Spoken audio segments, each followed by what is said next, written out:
सोबत असेल जाणीव। रोखोक बातम्यांसाठी पाहत राहा जाणीव मराठी। होऊ दे जाणीव। लाईक करा, शेअर करा आणि सबस्क्राइब करा आपल्या हक्काचे चॅनल जाणीव मराठी।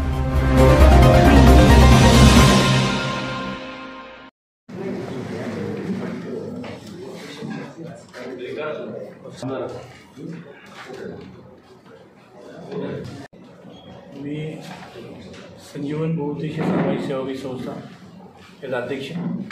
गेले बरेच वर्ष सामाजिक क्षेत्रामध्ये या संस्थेचं काम चालू आहे।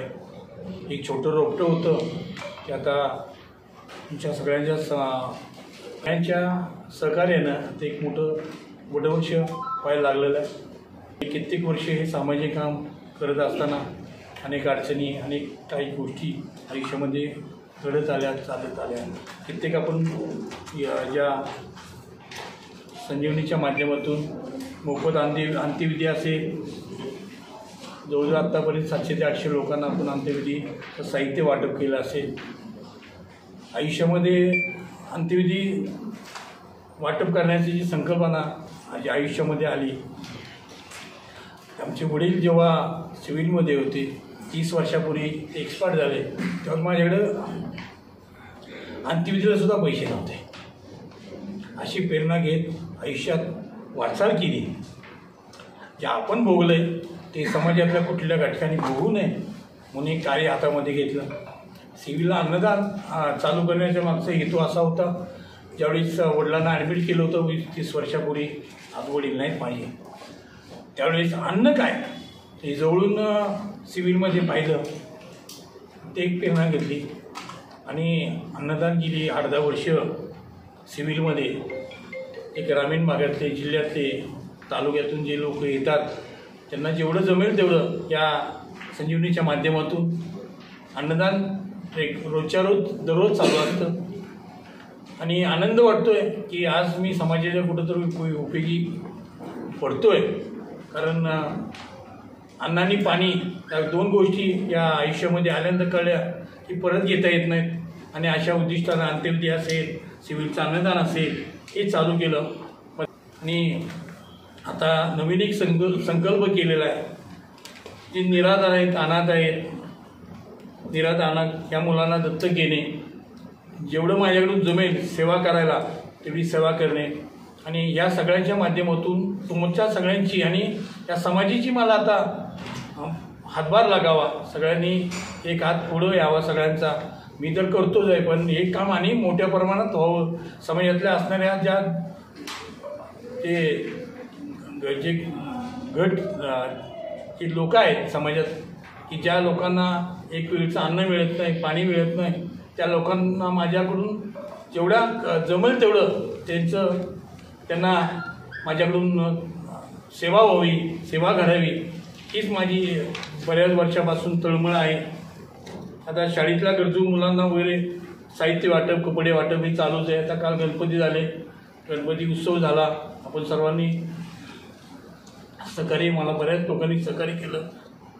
आपण खावटप दरवर्षी डिपार्टमेंट असेल, टॉपिकवाले असतील, त्यातून चालू असतं आणि ह्या सगळ्या गोष्टीमध्ये मला आनंद मिळतो की जे मला जमतं आहे ते सगळ्यांनी कमीत कमी मला हातभार तरी लावावा। आता मी एकट्याची ताकद किंवा माझी मधल्या काळामध्ये 2 वर्षापूर्वी एक घटना माझ्या आयुष्यात घडली।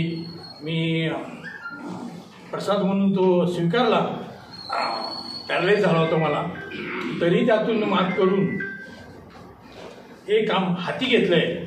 हे आपल्याला पूर्ण करायचं आहे, ह्यासाठी पुन्हा एकदा तळमळ, पुन्हा एकदा ही चालू राहावं म्हणून आज तुम्हाला सगळ्यांना या ठिकाणी बोलवलं। बरेच वर्ष आपण सर्वजण त्या संस्थेच्या माध्यमातून, आज माझे मित्र सहकारी सगळे आहेत या ठिकाणी, या सगळ्यांच्या माध्यमातून हे काम करतो। इथून मोठ्या प्रमाणात काम हवं आणि मग या सगळ्याला ज्या डोनेशन लागतात, काही मदत, जे उद्योगपती आहेत किंवा व्यावसायिक आहेत, व्यापारी असतील, या सगळ्यांनी मदत करावी म्हणून आज तुमच्या सर्वांच्या माध्यमातून त्या संस्थेला हातभार लागावा म्हणून या ठिकाणी आपण तुम्हाला सर्वांना या ठिकाणी बोलवलं। तुम्ही आलात आणि सगळ्यात आनंदाची गोष्ट अशी की रोज 1 रुपया त्या संस्थेला 1 रुपया या जनतेने द्यावा, हातभार लावावा, माझ्या हातून अजून काही चांगलं काम करावं आणि तुमचा 1 रुपया वर्षाचे 365 रुपये होतात.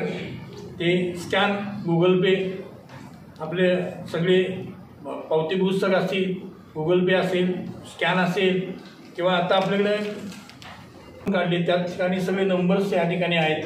टोटल एखाद्याने समजा आपल्याला 1 रुपया दिला किंवा 50 दिले, 500 दिले, तर त्याला 50% यात सबसिडी मिळणार आहे एलआयसीच्या माध्यमातून, ट्युलेच्या माध्यमातून.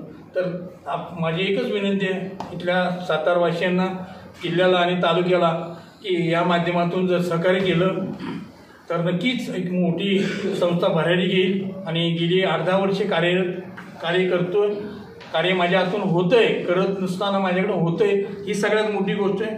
मनोरुग्ण असतील, बेवारस असतील, वयोवृद्ध असतील, निराधार, त्या लोकांना मला ज्या गोष्टी कमतरता आहेत त्या सगळ्या माझ्याकडून पूर्ण व्हाव्यात, हीच या संस्थेच्या माध्यमातून एक चळवळ आहे. आणि ह्या क्रांतीला सगळ्यांनी सहकार्य करावं. या सातारवासियांना माझं आव्हान आहे की मधल्या काळामध्ये आपण महावितरण असेल, दवाखान्याचे दरपत्रक असतील, तो लढा आपण मधल्या काळात दिला. सिव्हिलचा सिलेक्शन मशीन असेल, ते लोकांसाठी सिव्हिलमध्ये आणण्यासाठी सरकारवर आपण संस्थेच्या माध्यमातून आंदोलन केली. कोल्ड स्टोरेज असेल, ते मधल्या काळामध्ये गेली 60 वर्षे सातारा जिल्ह्यामध्ये असून नव्हतं, त्यासाठी आपण लढा उभा केला. मेडिकल कॉलेज असेल, दिल्लीपर्यंत आपण त्यांची आपल्याला पत्रकात लावलीत बघा, तुम्हाला सगळ्यांना ते दिलेत, तर तिथंपर्यंत आपण लढा दिला. दरपत्रक असेल, महावितरणच्या मधल्या काळामध्ये आंदोलन केली गेली. 16 सालापासून आपण आंदोलन करतो आहे, त्याला यश आलं. गेले 60 वर्षापासून जे पोल आहेत, जे वायरी आहेत लोंबकाळणाऱ्या, जे उघडे डीपे आहेत, ते सगळे दुरुस्त करून मिळावेत. कारण गेली 50-60 वर्षी ज्या लाईट आली 25 वेळा दर वाढले गेले, पण अजूनही कुठल्या गावातले खांब, डीपी, वारी, लोंबकाळणाऱ्या बदलले गेले नाहीत. त्यासाठी आपण आवाज उठवला आणि तो साक्षात म्हणजे जी आंदोलन आपण ह्या संस्थेच्या माध्यमातून केली ती आत्तापर्यंत पूर्ण झाली. कालच एक मोठा आराखडा आला, तुम्हाला त्या संदर्भातली माझ्याकडे डॉक्युमेंट मला दिलेली गेली. हारावर साहेब असतील, सिव्हिल सर्जन साहेब असतील, त्यांच्या माध्यमातून दवाखान्याचे दरपत्रक असतील, आणि जिल्ह्यामध्ये सुद्धा ग्रामीण भागामध्ये दरपत्रक लागावेत म्हणून सुद्धा आपल्याला जिल्हा परिषदेने एक लेटर दिलेलं आहे. अशा पद्धतीने आपली आंदोलनं आत्तापर्यंत, तरी आपण या आंदोलनामध्ये आपल्या सगळ्यांच्या माध्यमातून बरीचशी मीडिया मला सहकार्य करते. आणि हे तुम्ही चौथा स्तंभ आहात. तुम्ही जर हे तुमच्या माध्यमातून लोकांपर्यंत पोचलं गेलं तर या संस्थेला, त्या कार्याला सगळ्यांचा हातभार लागेल. एक अनोखं काम 1 रुपया काय करतो त्या जिल्ह्याला, तालुक्याला, महाराष्ट्राला दाखवण्याची वेळ आलेली आहे. रोज 1 रुपया आणि वर्षे 365 रुपये त्या संस्थेला स्कॅनवर, गुगल पेवर आणि पावतीच्या नुसार दिले गेले. मी एक व्यापारी आहे, गेली कित्येक वर्षे या मार्केटमध्ये, सातारा शहरामध्ये एक छोटा व्यापार करणारा व्यापारी, 25 लिंबापासून चालू केलेला एक व्यापारी, आज एक उद्योजक म्हणून मी चांगल्या पद्धतीने काम करतोय. माझी तळमळ एकच आहे की अन्नासाठी आणि पाण्यासाठी आणि निवाऱ्यासाठी कुणी तडफडू नये. त्यासाठी मला तुम्ही सगळ्यांनी एक चौथा स्तंभ म्हणून जनतेपर्यंत आपल्या माध्यमातून, आणि जे कोण या आपल्या माध्यमातून जे सहकार्य करतील, जे उद्योगपती असतील, व्यापारी वर्ग असतील किंवा जनता असेल, त्यांना आवाहन करतोय की आता तरी कमीत कमी ह्याला सहकार्य जर आपलं लागलं गेलं तर एक इथून पुढे एक मोठं काम आपल्या हातून घडेल असं वाटतं. वेळ पडली तर ह्या कामासाठी रस्त्यावर जोडी घेऊन सुद्धा फिरण्याची माझी तयारी आहे. कारण हे काम माझं नसून मला एक देवानं दिलेलं आहे असं मला वाटतं. आणि चांगल्या पद्धतीने त्याला सगळ्यांचा सहभाग लागावा.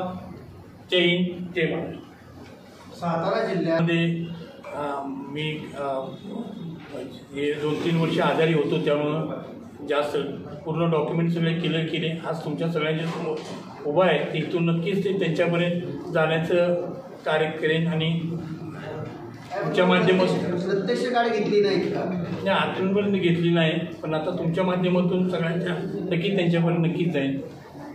आता एकच आहे की आत्तापर्यंत गेली 18 वर्षे मी कार्य करत होतो. जेवढी माझी यथाशक्ती होती, समाजातून काही मित्रांनी, सहकार्यांनी सगळं, पण माझ्या लक्षात आलं की निधीशिवाय मी काहीच करू शकत नाही. म्हणून तर मी तुम्हाला सर्वांना या ठिकाणी हाक मांडली.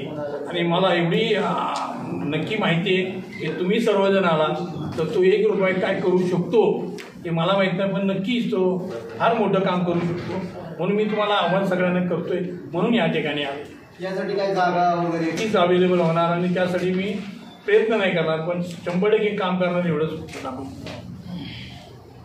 पण एवढं नक्की सांगू शकतो की मी व्यापार 25 लिंबावर चालू केलेला होता.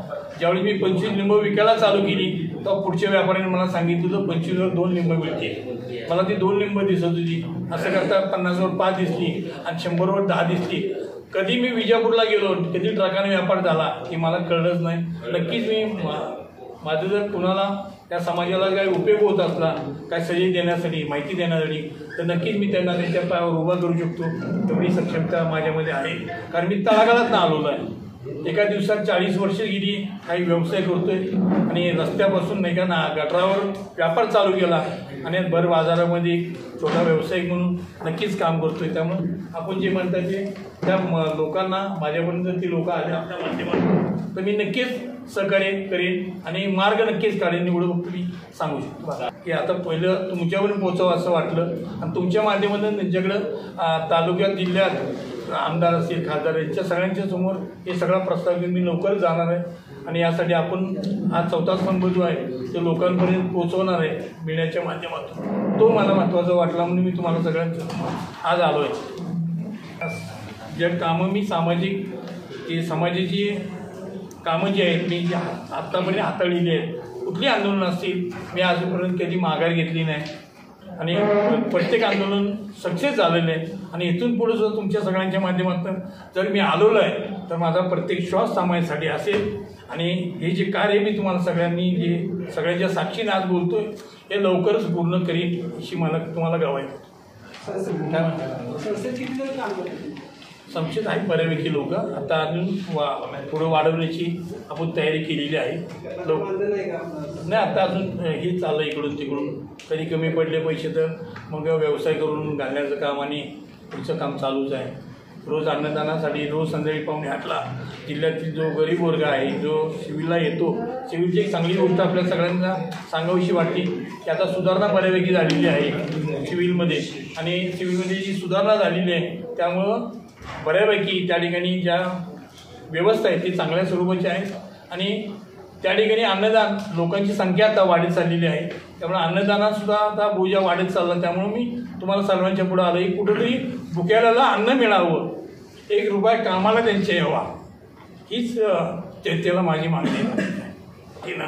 नक्कीच झाल्यानंतर आपल्याला 100% तुमच्या समोरच ते कार्य होतील. काय विश्वास आहे इथून तुमच्यानंतर मग सगळेजण सगळ्यांच्या दारात जावं लागलं झोळ्या घेऊन तरी मी जाण्याचा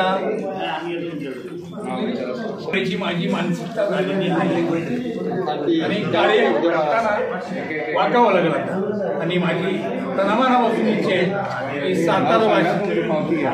सातारवाशी मला नाराज करणार नाही तुमच्या माध्यमातून.